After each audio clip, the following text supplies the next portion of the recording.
Fortnite Battle Royale came to the Nintendo Switch.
That you have seen my clips, I will show you how the controls work on the Nintendo Switch compared to that of Xbox.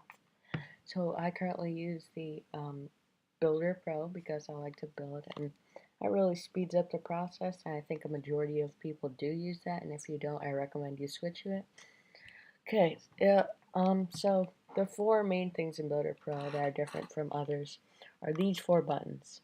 These four buttons control all building. So there's the two triggers and the two just buttons, I guess you would call them. The triggers are used for walls and ramps, while the buttons are used for floors and pyramids. So you're gonna use your two triggers most often. That is identical to that of a console. It's going to be the same four buttons, but they're going to be farther spread apart.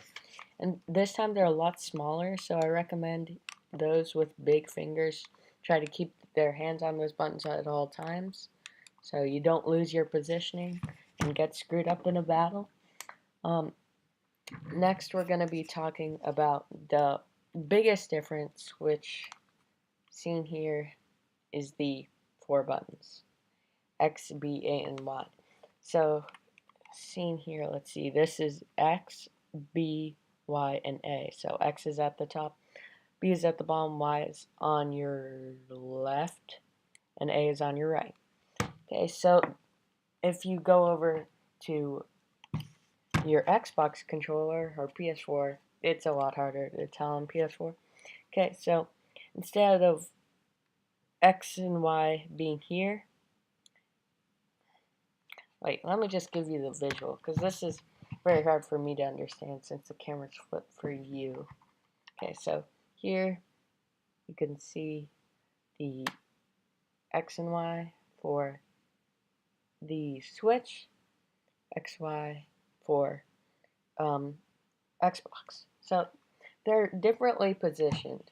So one thing to get over this it's the same buttons, they're just labeled differently. So I would recommend try not to look at their hints, like they say press A to do blah blah blah, because like if you look at that and focus on that too much, it's gonna screw you up instead of help you. So I recommend if you have muscle memory, just do it by that and try not to use the buttons a lot, because that'll mess with your memory, especially the first day it came out today. Um, Next is going to be your D-pad. The D-pad has the same function on the Xbox controller as it does on the Nintendo Switch controller, so that shouldn't be hard.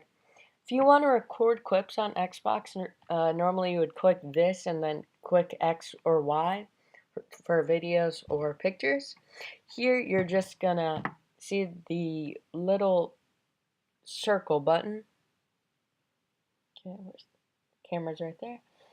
Okay, the little circle button, you're gonna tap that for a screenshot, or you're gonna hold it down to record something, and that's how I got you those clips that were really poorly made because Facebook processed them wrong, and that's the only way to get it to Nintendo Switch, or from Nintendo Switch to YouTube.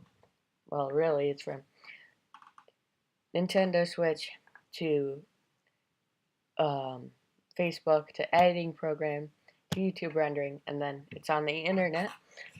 What a great place. So that is a very challenging process. So if you want to do this, it's going to take a while. This has taken me just about an hour at this point, and I still have to render everything. Okay, so it's a lot harder on Xbox though, so that's one thing I do like.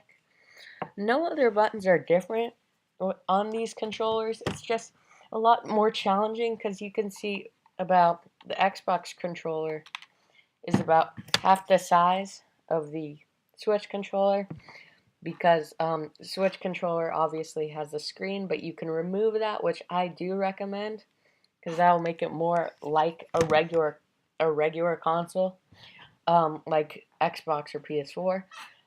So yeah, that's about it. These differences are all that'll keep you from being a great player in on Nintendo Switch and Fortnite.